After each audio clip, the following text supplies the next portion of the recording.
Assalamualaikum warahmatullahi wabarakatuh. Perkenalkan saya Zainuddin, mahasiswa Data Science di Cakrawala University, kelas DPRS 2. Pada kali ini saya akan mempresentasikan tugas ujian akhir semester mata kuliah Data Privasi and Security. Jadi kasus yang saya bahas adalah Data Masyarakat Intelligence Platform atau disingkat DHIP. Sebuah platform kesehatan yang menyimpan dan mengolah data medis jutaan pengguna. Presentasi ini akan membahas 7 bagian utama, mulai dari executive privacy dan security diagnosis, data mapping, privacy by design, dan data life cycle, privacy engineering strategy, security architecture dan access control, vulnerability assessment, penetration testing, dan ketujuh incident response.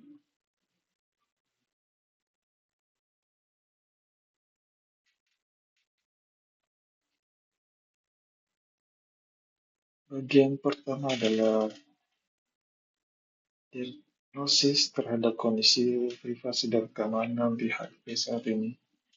Temuan awal menunjukkan adanya indikasi kebocoran data dan kegagalan kontrol akses, sehingga peluncuran platform ini harus ditunda sampai 3 exit kriteria terpenuhi. Ada 5 risiko utama yang teridentifikasi. Yang pertama, aktivitas sumber data yang tidak wajar oleh akun vendor.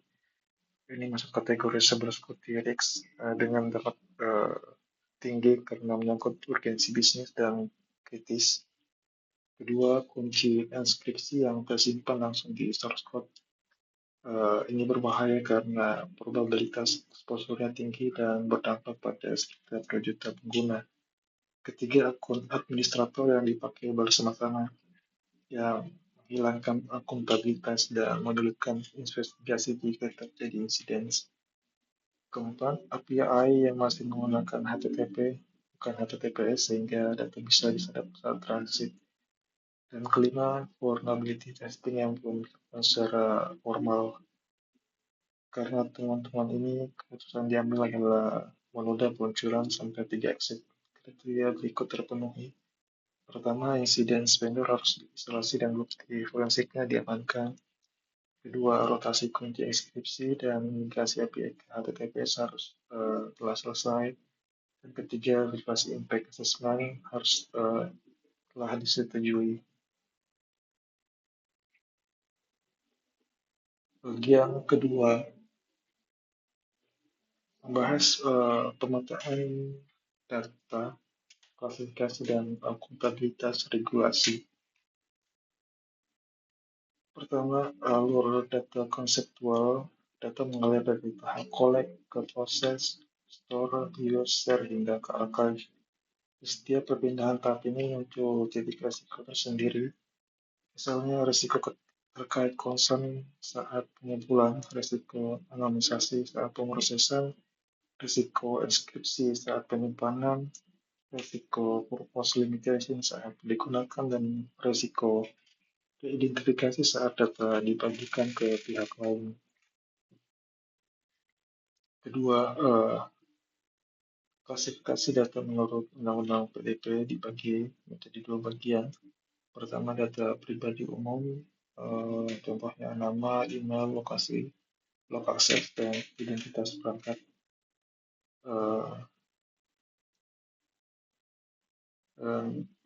Serta data pribadi spesifik yang mencakup rekam medis, data biometrik, transaksi keuangan, dan perilaku kesehatan. Kategori inilah yang paling sensitif di platform kesehatan seperti di HIP. Dari sisi prasubjek, PT Data Masyarakat bertindak sebagai pengendali data yang menentukan tujuan dan cara pemrosesan, sedangkan cloud provider sebagai mitra artinya sebagai prosesor data yang memproses data sesuai instruksi pengendali. Karena DHIP berpotensi melayani pengguna lintas negara, kita perlu memetakan regulasi lintas yurisdiksi. Di Indonesia, Undang-Undang PDP mengatakan persetujuan eksplisit dan pemenuhan hak subjek data. Jika melayani warga Uni Eropa, GDPR akan berlaku secara ekstrateritorial dan mewajibkan adanya lawful basis PDO serta DPA. Jika menyentuh California, CCPA dan CPA mewajibkan hak opt-out dari penjualan data dan sebagai kewajiban umum, semua pihak ketiga wajib terikat data processing agreement yang ketat.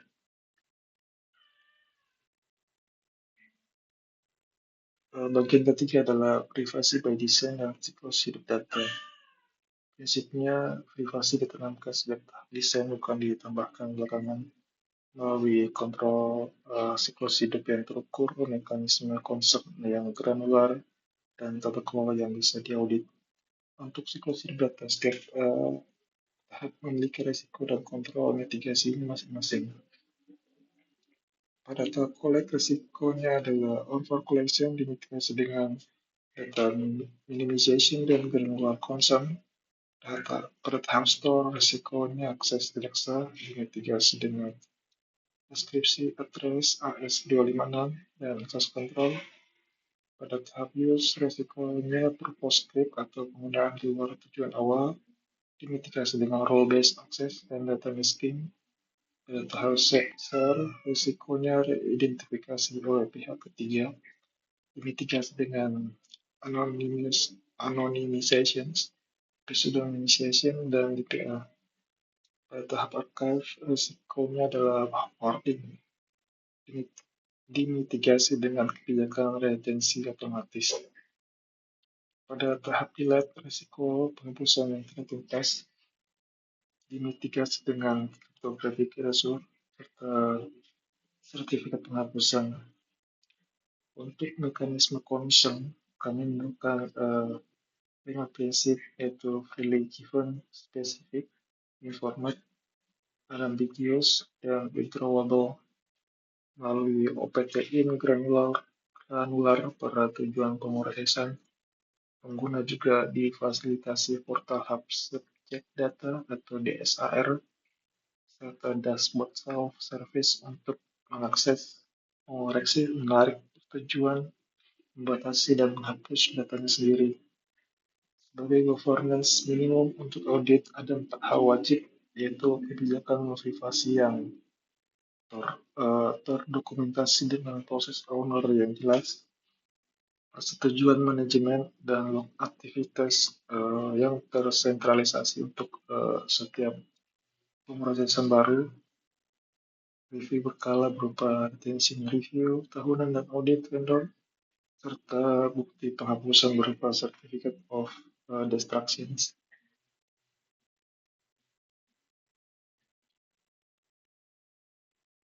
Bagian keempat membahas strategi privasi engineering.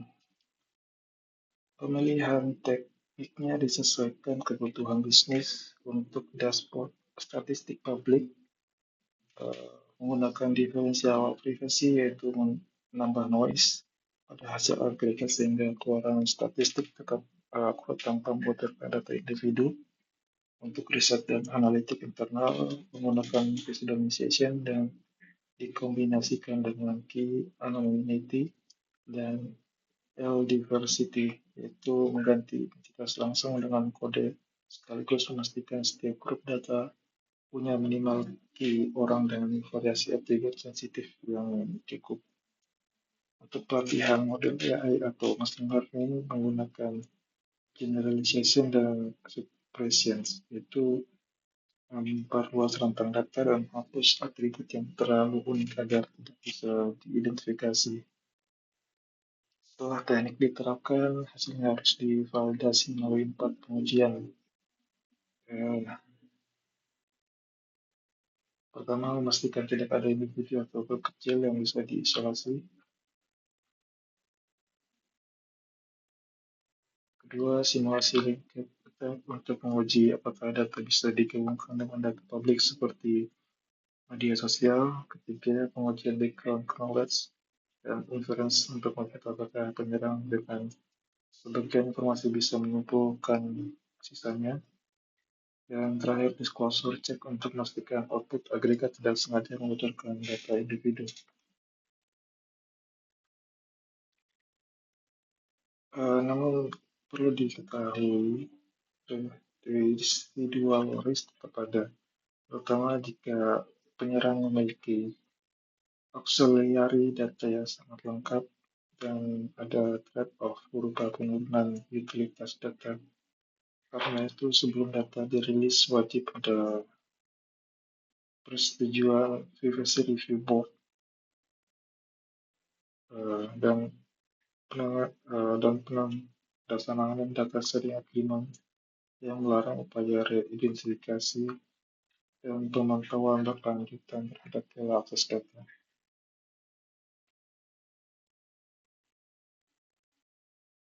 Bagian kelima adalah arsitektur keamanan dan kontrol akses.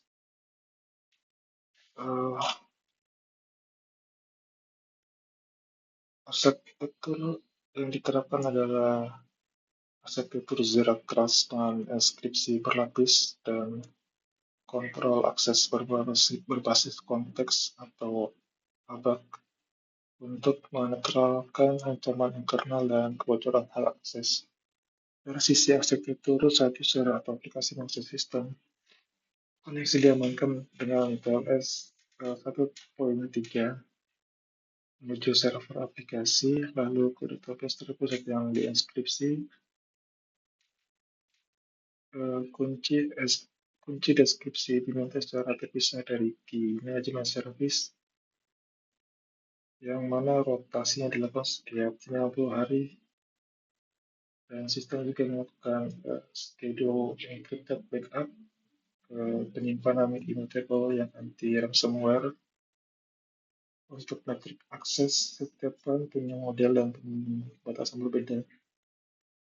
Untuk dokter menggunakan RBAC terlibat dengan akses rekam medis terbatas hanya pada pasien yang ditangani. Untuk data analis menggunakan RBAC close masking, hanya melihat data agregat atau yang sudah di pseudonymize. Untuk IT administrator menggunakan OBAC, akses dibatasi waktu, lokasi IP hanya dari kantor dan perangkat kantor. Untuk vendor support menggunakan OBAC dengan just-in-time access atau dibatasi durasinya yang sesinya direkam. Dan sedangkan untuk mitra asuransi menggunakan RBAC berbasis API, hanya mengakses data yang sudah disetujui pasien. Untuk mitigasi ancaman internal diterapkan framework. Autentifikasi wajib menggunakan multi-faktor autentifikasi, otorisasi yang ketat, dan akuntansi berupa lab terpusat. Kami juga menerapkan list privilege dan separation of duties. Privilege access management sebagai branch digital untuk akun admin dan vendor dengan session recording serta audit dan review menggunakan instable log dan access review terhadap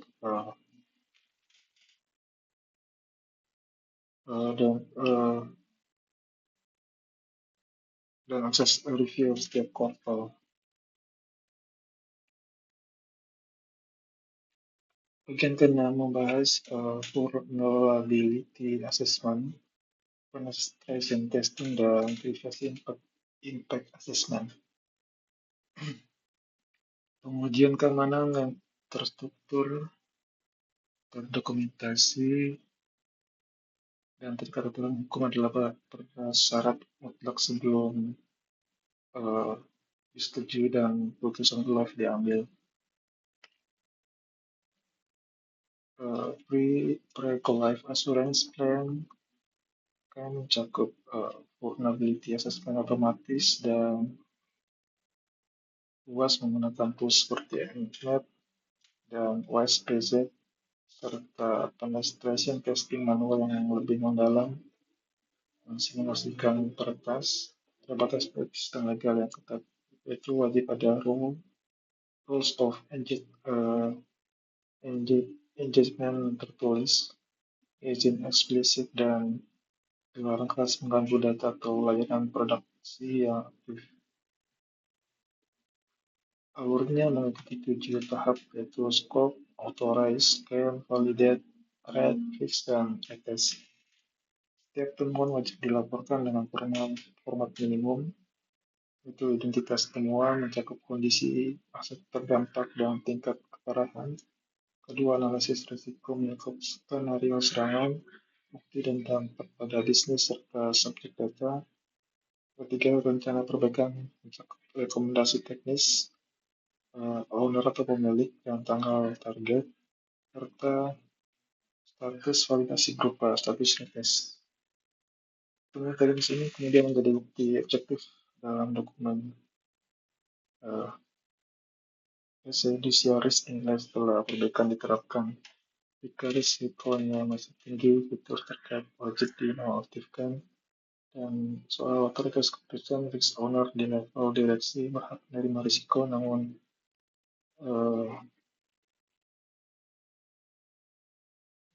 data protection officer tetap memegang hak veto jika risiko privasi kritis belum tertangani sesuai Undang-Undang PDP. Bagian ketujuh adalah incident response, automated alerting, dan roadmap 90 hari. Incident response ya. Ada beberapa larangan keras saat insiden terjadi. Pertama, jangan reboot atau mematikan server secara paksa karena akan menghapus bukti di volatile memori. Yang kedua, jangan hapus atau ubah atau manipulasi log dan timestamp file. Dan jangan hubungi pelaku atau vendor sebelum tim forensik mengamankan bukti. Alur responsnya mengikuti 7 tahap yaitu detect, contain, preserve evidence, investigate, recap, recover, dan communicate ke stakeholder.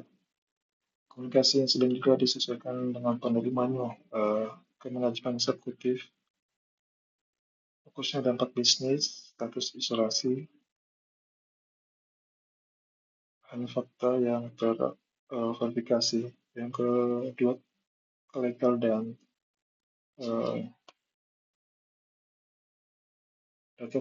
data protection officer. Fokusnya kepatuhan undang-undang PDP termasuk kewajiban lapor dalam 3 kali 24 jam. Kemudian ke regulator. Laporan resmi jika resikonya tinggi, disampaikan transparan dan objektif. Dan kemudian terhadap subjek data. Sampaikan jelas, empatik, tanpa spekulasi, serta kontak bantuan.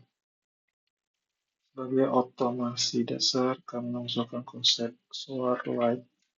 Misalnya jika terdeteksi 5 kali login gagal dari IP asing pada pukul 2 dini hari, sistem otomatis memblokir IP tersebut. Kemudian menonaktifkan akun secara sementara dan mengirimkan alert ke channel tim keamanan. Terakhir, perbaikan 90 hari dibagi 3 fase. Hari 0 sampai 30, itu fase stabilisasi, membentuk tim CSIRT,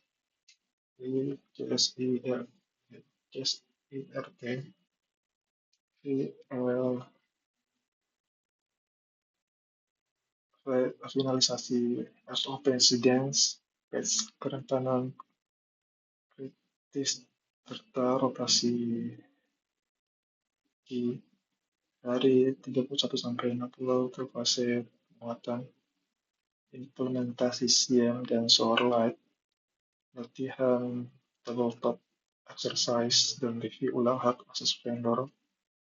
Hari 61 sampai 90 fase optimalisasi, audit keamanan eksternal dan continuous improvement dengan memperbarui berdasarkan lesson learned.